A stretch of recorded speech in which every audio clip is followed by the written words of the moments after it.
Hey guys, it's your girl Shalae and I'm back today with another video. In today's video, we're going to discuss Social Security cost of living adjustment. Spoiler alert, it's not that much. Guys, we're also going to talk about budget cuts for Social Security, Medicare, and a whole lot more. So if you all want the details on what this amount is going to be in 2025, you already know what to do. Stay tuned. Your girl's got you covered. Now, if this is your first time tuning into my channel, hi, hello, hey friend. My name is Shalae, and here on this channel we discuss shopping, saving, and everything in between. I would love to have you a part of my internet family. Super easy. Click the big old red subscribe button down below and you're in, just like that. So while you're at it, go ahead and give me a like, especially if you love me bringing this content to you. Now guys, don't forget, you can try out Amazon Prime free for 30 days by clicking the link above in the cards or down in the description box. You don't have to put a card on file. You don't have to do anything, okay? Get your items to you within the next 24 to 48 hours, depending on where you live, and the holidays is coming up, so you want to get those items to you a lot quicker. All right, so let's go ahead and jump right into it because I know what you're here for, and that is the cost of living adjustment, which is expected to be the lowest since 2021, y'all. When it rains, it pours, right? Okay, Social Security recipients, they can expect next year's cost of living adjustment to be the lowest because of inflation is cooling off, or so they say. So, right, the readings from July and August was released on today as well, and they said that based on the consumer price index, it had climbed up to 2.5% year on year, combined with the 2.6 reading. So pretty much they're looking at the increase of about 2.5%, guys. Now, according to the Senior Citizens League, this is like an advocacy group, and they equate that increase to be about $46.80 a month. Nothing, right? Pennies. I mean, I'm going to take it, right? I'm going to take it. I'm not going to complain.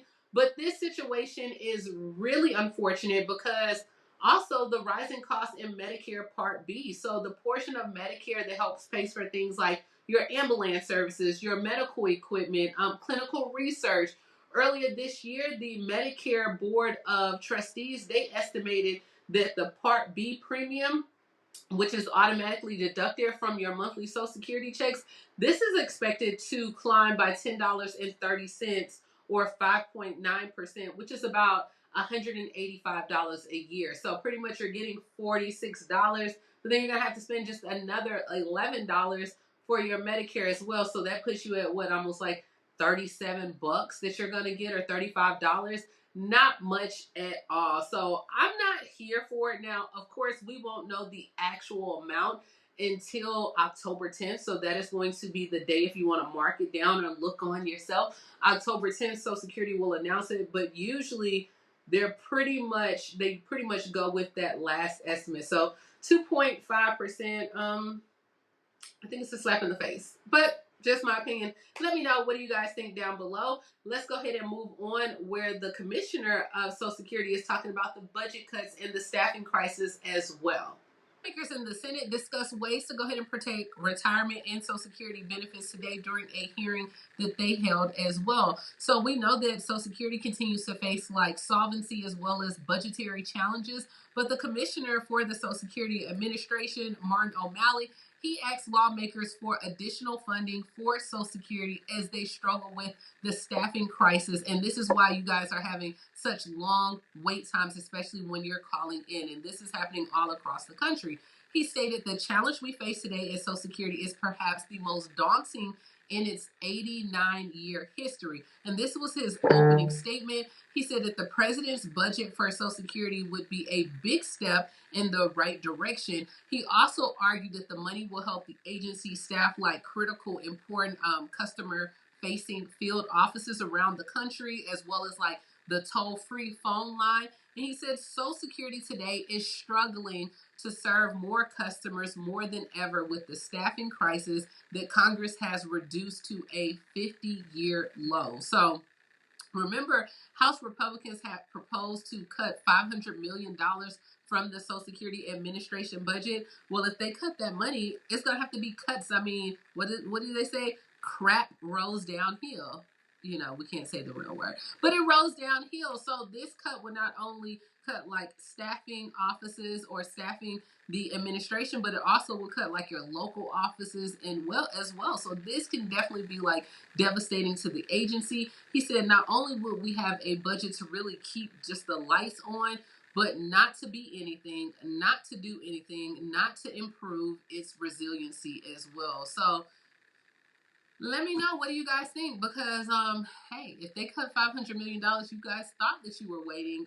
You're going to be waiting a long time as of right now. So Senator Scott, he blamed the Biden administration for the Social Security shortfalls, and he said, look, let's find a way to get it fixed. I think we know it's sustainable, so I wish that the administration was doing something about this. So this what we have. We all know that this is an election year. Social Security has really become a political talking point for the 2024 general election. So yeah, this is what we have. But speaking of the election, let me know, who watched the debate last night? Like, what did you think about it? Did it give you some answers to the questions that you may have had? Remember, this is a safe space over here. I don't care who you vote for. I don't care.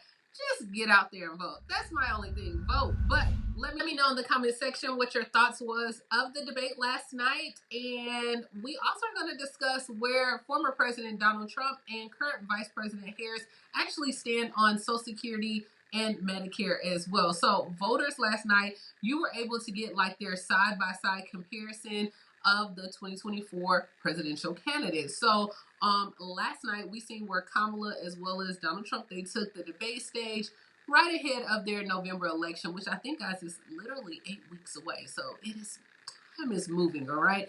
Well, prior to the debate, I think the Harris administration, they published online their priorities as well.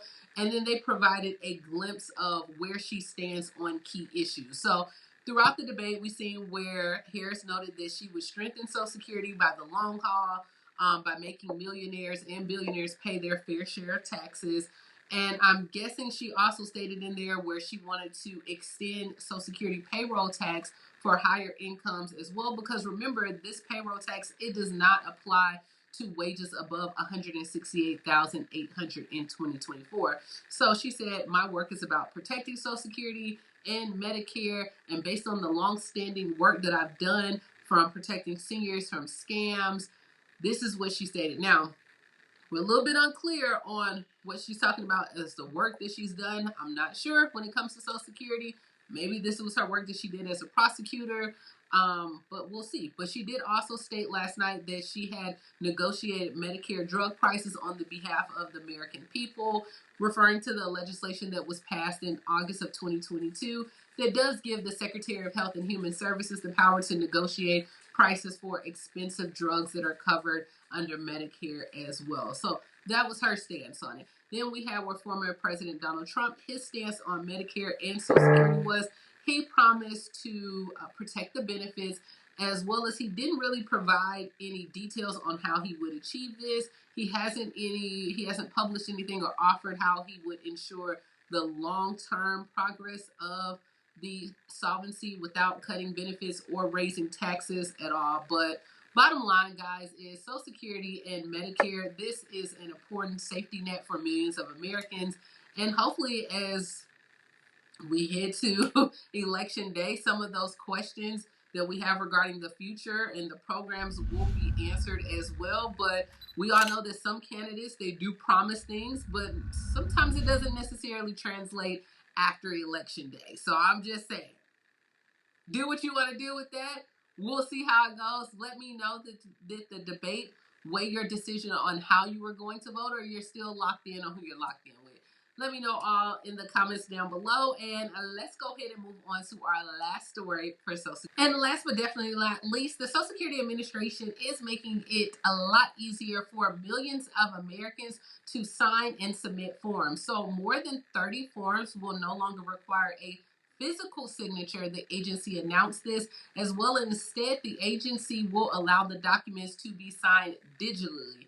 For 13 other forms, signature requirements have been removed entirely as well. So these new changes will eliminate the need for you to go mail, fax, I mean, send it by a stork at this point, but a pigeon, a smoke signal, whatever you want to use.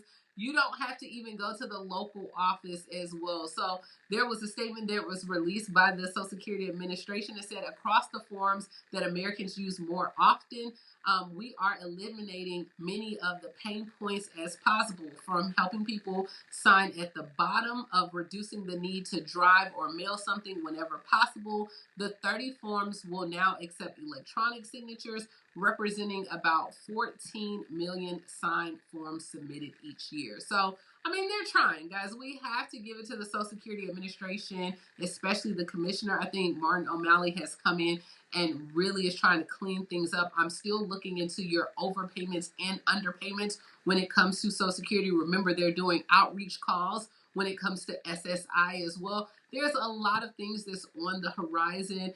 But this is what we have in Social Security news. Let me know, what do you feel about the cost of living adjustment? Make sure you set your calendars for October 10th. That's when we'll know the full amount. But don't get your hopes up. I don't think it's going to be more than $50 as well.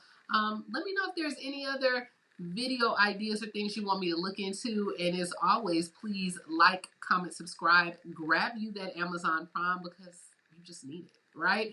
As well as comment down below. And I will talk to you later, Gator. Bye, guys.